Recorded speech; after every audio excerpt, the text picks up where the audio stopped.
Assalamu alaikum juniors, how are you all? I'm your science teacher, as you know me very well, and I wish a warm welcome to all of you in the online class of FEI. So moving to the next topic of your chapter, that is convection from the chapter heat, chapter number 4. तो students, आज जो हमारा topic है, हमें convection के बारे में पढ़ना है। कन्वेक्शन क्या है? जो कि methods of transfer of heat का दूसरा पार्ट आता है, मतलब दूसरा मेथड आता है जिससे कि हीट जो है वो ट्रांसफ़र हो जाती है। पहला हमने मेथड कौन सा पढ़ा था? कंडक्शन, जो कि पहला मेथड था, जिसमें क्या होता है, जिसमें दो ऑब्जेक्ट्स में जब हीट ट्रांसफ़र हो जाती है तो जब वो डायरेक्ट कांटेक्ट में होते हैं, और क्या होता है जब एक ऑब्जेक्ट में उसमें हीट ट्रांसफ़र होती है उसके हॉटर पार्ट से उसी ऑब्जेक्ट के कोल्डर पार्ट तक।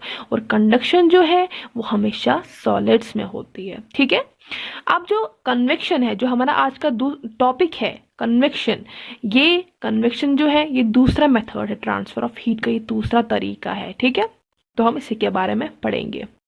अब ये कन्वेक्शन क्या होता है? मूवमेंट इन अ गैस और a liquid in which the warmer parts moves up and the colder parts moves down. Convection क्या होता है स्टूडेंट्स? ये आपको याद रखना है, कन्वेक्शन हमेशा लिक्विड्स और गैसेस में होती है। ठीक है ना, कन्वेक्शन जो है ये हमेशा लिक्विड्स और गैसेस में होता है। कंडक्शन किस में था? सॉलिड्स में। और कन्वेक्शन जो होता है वो हमेशा लिक्विड्स और गैसेस में होता है। कन्वेक्शन क्या होता है? इसमें ये मूवमेंट होता है किसकी? गैस की या तो लिक्विड की, जिसमें इसका वार्मर पार्ट जो होता है, गर्म हिस्सा जो होता है वो ऊपर चला जाता है, और कोल्डर पार्ट जो है, जो ठंडा वाला हिस्सा होता है, वो नीचे चला आता है। ठीक है ना, मैं आपको डिटेल में पढ़ाऊंगी। देखिए, जब हम लिक्विड्स और गैसेस को हीट दे देते हैं, जब हम लिक्विड्स और गैसेस को हीट प्रोवाइड कर देते हैं, जब हमने लिक्विड्स और गैसेस को हीट प्रोवाइड की, हीट दे दी थी, क्या तो फिर क्या हो गया? ये जो मॉलिक्यूल्स है लिक्विड्स और गैसेस के एक्सपैंड हो जाते हैं, ये फैल जाते हैं, इनका वॉल्यूम है वो इंक्रीज हो जाता है। स्टूडेंट्स, जब हम लिक्विड्स और गैसेस को हीट दे देते हैं ना, तो इनके मॉलिक्यूल जो है वो एक्सपैंड हो जाते हैं। ठीक है ना, वो एक्सपैंड हो जाते हैं, वो फैल जाते हैं, और क्या होते हैं, वो हल्के हो जाते हैं और ऊपर चले आते हैं। ठीक है ना, ऊपर चले आते हैं, राइज अप हो जाते हैं। ठीक है, मैं आपको एक एग्जाम्पल से समझाऊंगी। पहले लिक्विड की एग्जाम्पल ले लेते हैं। देखिए हमने क्या किया, लिक्विड की एग्जाम्पल ले लेते हैं। हमने बीकर लिया, ठीक है ना, बीकर हमने ले लिया, और हमने क्या लिया, उसमें पानी ले लिया, ठंडा पानी ले लिया। ठीक है ना, हमने बीकर लिया, उसमें ठंडा पानी ले लिया, और हमने इसको गर्मी दे दी, हीट दे दी थी। ठीक है ना, हमने जब उसको हीट अप कर लिया तो क्या हो गया, जो बीकर है, जो उसमें पानी है, उसका जो ये वाला हिस्सा है, जो जिसको मैंने ग्रीन से मार्क किया हुआ है, जो इसका बॉटम वाला हिस्सा है, जो इसका पानी का जो बॉटम वाला हिस्सा है, जो कि इस हीट के बिल्कुल से पास है, बिल्कुल पास है इसके। ठीक है ना, जो ये पानी का जो ये वाला हिस्सा है, नीचे वाला हिस्सा है, जो इस हीट के बिल्कुल से पास है, वो पहले गर्म हो जाता है। ठीक है, जो पानी का जो ये वाला हिस्सा है, बॉटम वाला हिस्सा, जो हीट के बिल्कुल से पास है, वो गर्म हो जाता है। ठीक है ना स्टूडेंट, जैसे मैंने आपको ऑलरेडी पढ़ाया, जब इनको हीट दे दी जाती है लिक्विड्स को, तो क्या हो जाता है, इसके मॉलिक्यूल्स एक्सपैंड हो जाते हैं।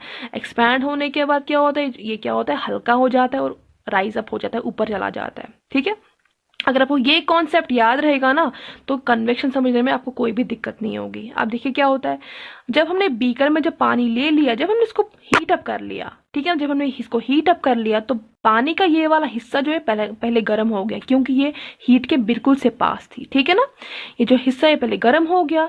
अब जब ये गर्म हो गया, ये हल्का हो गया और ऊपर चला आया।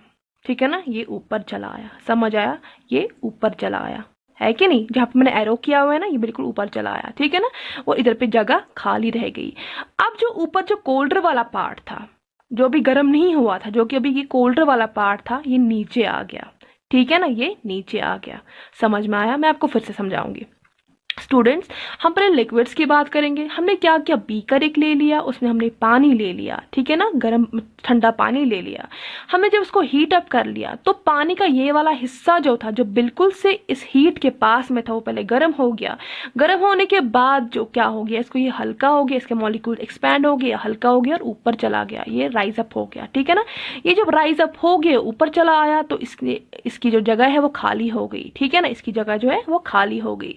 फिर जो ऊपर वाला जो ठंडा वाला हिस्सा था ना इस पानी का, वो नीचे आया। ठीक है ना, वो नीचे चला आया और इसकी जगह ले ली, इसने इसकी जगह ले ली, इसने इसकी जगह ले ली। ठीक है, इनने एक दूसरे की जगह ले ली।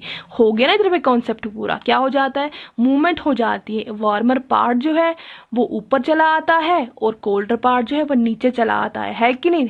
मिला ना हमें इधर पे प्रूफ। क्या हो गया इधर पे, जो पानी का जो ये वाला हिस्सा था, नीचे वाला हिस्सा था, जो कि गर्म हो गया था पहले क्योंकि ये हीट के बिल्कुल से पास था, ये क्या होगी, ऊपर चला आया, राइज अप हो गया हल्का होने की वजह से। जब ये ऊपर चला आया, इस तरह पे जगह खाली हो गई, तो जो कोल्डर पार्ट था ऊपर का वो नीचे चला आया, ठीक है, इसकी जगह ले ली। मतलब इनने एक दूसरे की जगह ले ली। समझ में आया, इधर पे कन्वेक्शन हो गया लिक्विड्स में। तो ये लिक्विड्स की एग्जाम्पल हुई। अब हम गैस की एग्जाम्पल लेते हैं। तो क्या होता है, अब हम आपको स्टूडेंट्स पता है एयर जो है वो मिक्सचर ऑफ गैस है कि नहीं। हमने क्या कर दिया, हमने कैंडल जो है, हमने इसको पहले कैंडल को जला दिया, ठीक है ना। हमने जब कैंडल को जला दिया तो क्या हो गया, पहले उसके बाद हम क्या करते हैं, हम एक हाथ को ऊपर रखते हैं, एक हाथ को बिल्कुल से साइड पे रखते हैं। मतलब एक ऐसे रखते हैं, इसके बिल्कुल कैंडल के ऊपर रख देते हैं, दूसरा बिल्कुल से कैंडल के ऐसे साइड पे रख देते हैं, ठीक है ना, एक ऊपर और बिल्कुल साइड से। तो क्या होता है, उसके बाद हम जब कैंडल शमा जलाते हैं तो स्टूडेंट्स आप मुझे एक बात बोलिए, पहले आपको इस हाथ को गर्मी लगेगी या इस हाथ को गर्मी लगेगी, बोलिए। शाबाश, पहले हमें इस हाथ को गर्मी लगेगी। इसका क्या रीजन है मैं आपको बोलती हूँ। स्टूडेंट्स, जब हमने शम्मा को जलाया और ऊपर से हमने ये हाथ रख दिया, साइड पे हमने ये हाथ रख दिया, ठीक है, पहले हमें इस हाथ को गर्मी लगेगी। ऐसा क्यों, मैं आपको बोलती हूँ। स्टूडेंट्स, जैसे मैंने आपको बोला, जब हम लिक्विड हो या गैस हो, जब हम इसको हीट कर देते हैं, इसके मॉलिक्यूल्स मतलब एक्सपैंड हो जाते हैं, मतलब इसका वॉल्यूम इंक्रीज हो जाता है, तो ये हल्का हो जाता है, ऊपर राइज अप हो जाता है। तो ध्यान रखिए आप, हमने कैंडल को जला दिया, एक हाथ हमने ऊपर रख दिया, एक हाथ हमने बिल्कुल साइड पे रख दिया, ठीक है। तो हमारा पहले ये हाथ गर्म क्यों होगा, हम ये देखते हैं। कैंडल को जलाया हमने, अब जो कैंडल के जलाने के बाद हमें ये वाला जो ये हवा थी ना इधर पे, ये जो हवा थी ये क्या होगी, ये गर्म हो गई, ठीक है ना। ये जो हवा थी ये गर्म हो गई।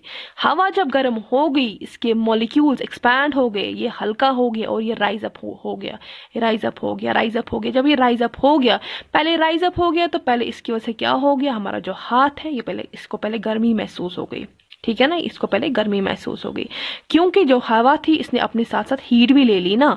तो क्या हो गया, ये ऊपर ऊपर राइज अप हो गया, जिसकी वजह से हमें हाथ को, इस हाथ को पहले गर्मी लग गई, मतलब ये जगह खाली हो गई। तो अब जब ये ऊपर ऊपर चला गया, ये हवा ने अपने साथ हीट ले ली, तो जो अब ये कोल्डर वाला पार्ट था ना इधर पे, ये नीचे आ गया। ये वार्मर वाला पार्ट ऊपर चला गया, ये गर्म हवा ऊपर चली गई, उधर पे जो ठंडा पार्ट था, मतलब ठंडी हवा थी, कोल्डर वाला पार्ट था, वो नीचे आ गया। मतलब इसने इसकी जगह ले ली, इसने इसकी जगह ले ली। उसके बाद जब कोल्डर वाला पार्ट जो नीचे आ गया, इसको उसके बाद गर्मी मिल गई, जिसकी वजह से इसके बाद जो ये हाथ है इसको गर्मी महसूस हुई। यही वजह है पहले हमें इस हाथ को गर्मी लगी क्योंकि पहले क्या हो गया, ये जो हवा थे ये ऊपर राइज अप हो गया हीट के साथ में, और हमने इस हाथ को गर्मी महसूस हो गई।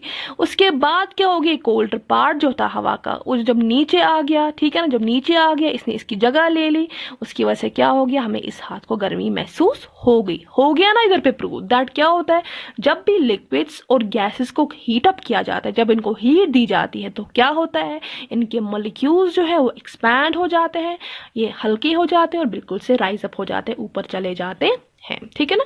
ये है मेथड। ये दूसरा मेथड है ट्रांसफर ऑफ हीट का, जो कि कन्वेक्शन है। पहला कंडक्शन था, अब ये कन्वेक्शन है, जो कि लिक्विड्स और गैसेस में होता है। आई होप आपको समझ आ गया होगा। तब भी कोई कंफ्यूजन, कोई भी प्रॉब्लम होगा, यू कैन टेक्स्ट और call me. Till then have a nice day. अल्लाह हाफिज।